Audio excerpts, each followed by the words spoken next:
တနေ့ဘာလို့လို့အဆင်မပြေဘူးစိတ်ညစ်စရာတွေကြီးပဲကြုံနေရတယ်ဆိုပြီးတော့စိတ်တက်ကြနေမယ့်အစား positive affirmation video နဲ့ audio လေးတွေကိုမြင်မြကြည့်ပြီးနားထောင်ပေးပါ positive affirmation ဆိုတာကိုယ်စိတ်ကပေါ့နော်အပြုသဘောဆောင်တဲ့အတွေးတွေအကောင်းမြင်တဲ့စိတ်တွေကိုတွေးပေးပြီးတော့အဖြတ်သဘောဆောင်တဲ့အတွေးတွေကိုဖယ်ထုတ်ခြင်းကိုဆိုလိုတာပဲဖြစ်ပါတယ်အဲ့ဒီလိုပြုသဘောဆောင်တဲ့အတွေးအမြင်တွေက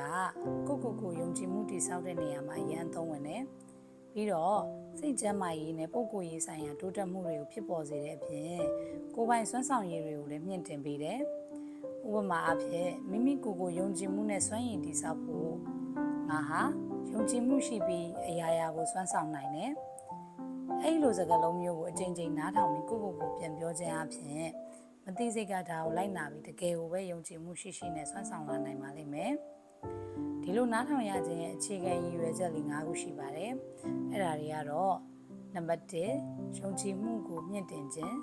နံပါတ်2စိတ်ဖိစီးမှုနဲ့စိုးရိမ်ပူပန်မှုတို့ကိုလျှော့ချခြင်းနံပါတ်3စိတ်အားထက်သန်မှုကိုမြင့်တင်ခြင်း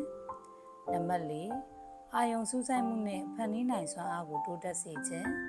နံပါတ်5စိတ်ပိုင်းဆိုင်ရာကျန်းမာရေးကိုမြင့်တင်ခြင်းစတာတွေပဲဖြစ်ပါတယ်အဲ့တော့ကိုကဒီအချက်လေးတွေအတိုင်းတိုးတက်ခြင်းနဲ့ဆိုရင်တော့ positive စကားလုံးလေးတွေကိုမနက်အိယာနိုးနိုးခြင်းနဲ့ညအိယာဝင်ချိန်တိုင်းမှာနားထောင်ပေးဖို့လိုပါတယ်ဒီ channel လေးကနေလည်းမြန်မာဘာသာနဲ့ positive affirmation video လေးတွေကိုတင်ပေးသွားမှာဖြစ်လို့ဆက်လက်စောင့်ကြည့်ပေးကြပါဦးလို့ပြောချင်ပါတယ်ရှင်